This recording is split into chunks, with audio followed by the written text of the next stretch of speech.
নমস্কার বন্ধুরা, শ্রাবণী রান্নাঘরে আপনাদের সবাইকে স্বাগত জানিয়ে আমি আবারও একটা রান্নার ভিডিও নিয়ে আপনাদের সামনে চলে এসেছি। আজকের আমি আপনাদের ফুলকপি দিয়ে একটা অসাধারণ রেসিপি বানিয়ে দেখাবো। আশা করি আপনাদের ভালো লাগবে। তার জন্য কিন্তু আমার পুরো ভিডিওটা আপনাদের দেখতে হবে। আর দেখা শুরু করার আগে একটা লাইক দেবেন আর সুন্দর একটা কমেন্ট করতে কিন্তু ভুলবেন না। তাহলে চলুন এই ফুলকপি দিয়ে আজকের আমি কি বানাই সেটা আপনারা একবার দেখে নিন। ফুলকপির এই রেসিপিটা বানানোর জন্য প্রথমে আমি এখানে দেখুন গ্যাসটা অন করে একটা কড়া বসিয়ে দিয়েছি। এবারে আমি কড়ার মধ্যে দিয়ে দেব সর্ষের তেল। এখানে কিন্তু আমি রান্নাটা সর্ষের তেলেই করব। আপনারা চাইলে কিন্তু এটা সাদা তেলেও করতে পারেন।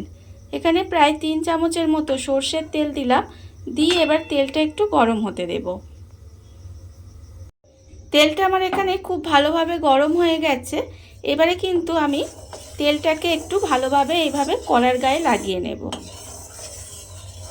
দেখুন এইভাবে একটু কড়ার গায়ে কিন্তু গরম তেলটা লাগিয়ে নিতে হবে।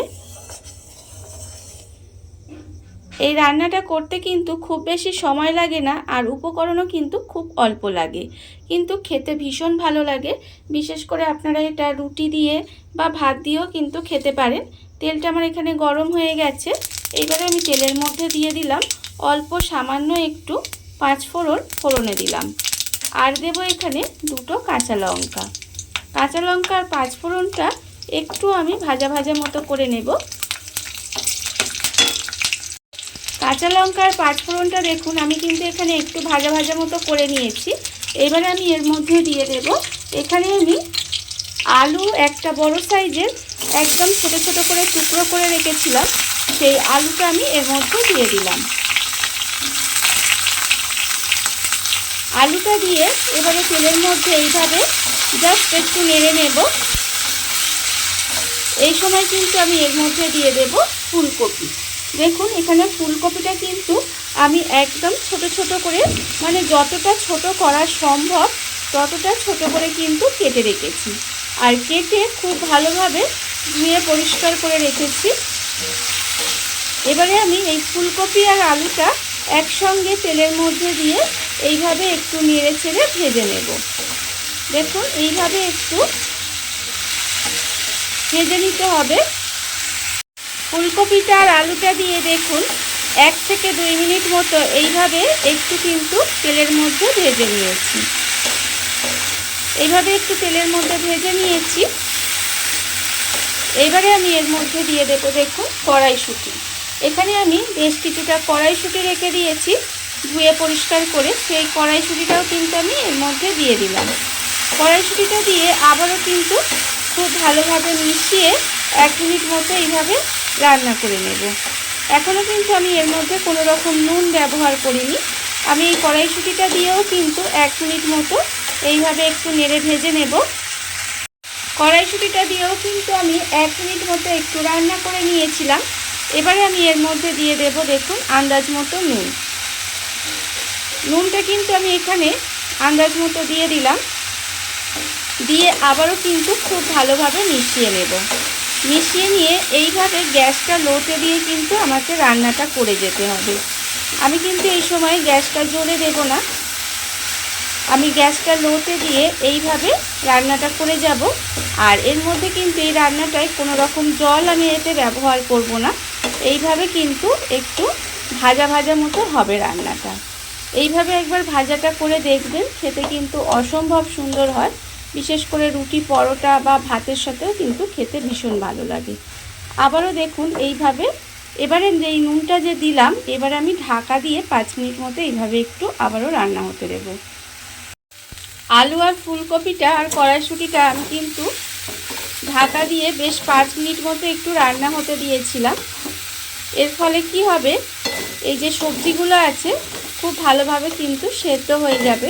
যেহেতু এগুলো একদম ছোট ছোট করে কাটা আছে, সেই জন্য এইভাবে গ্যাসটা লোতে দিয়ে একটু ঢাকা দিয়ে দিয়ে যদি এইভাবে ভাজা হয় তাহলে দেখবেন খুব ভালোভাবে ভাজা হয়ে যাবে আর খেতেও কিন্তু ভীষণ ভালো লাগবে। দেখুন আমি কিন্তু 5 মিনিট পর এইভাবে উল্টে একটু নেড়ে চেড়ে দিলাম। দিয়ে আবারও কিন্তু এটা ঢাকা দিয়ে এইভাবে একটু রান্না হতে দেব। এর ফলে যেটুকু সবজিটা সেদ্ধ হতে বাকি আছে সেটাও কিন্তু খুব ভালোভাবে সিদ্ধ হয়ে যাবে এবং সেদ্ধ হয়ে গিয়ে ভাজা ভাজা হয়ে যাবে। আবারও কিন্তু ঢাকা দিয়ে 5 মিনিট মতো এইভাবে একটু রান্না হতে দিয়েছিলাম। দেখুন ভাজাটা কিন্তু আমার এখানে হয়ে গেছে আর খুব ভালোভাবে কিন্তু এখানে আলু কপি খুব ভালোভাবে সেদ্ধ হয়ে গেছে। দেখুন আলুটা কিন্তু কেটে গেল আর ফুলকপি দেখাচ্ছি আপনাদের। দেখুন ফুলকপিও কিন্তু খুব ভালোভাবে সেদ্ধ হয়ে গেছে, দেখতেই পাচ্ছেন। সমস্ত সবজিগুলো কিন্তু সেদ্ধ হয়ে গেছে।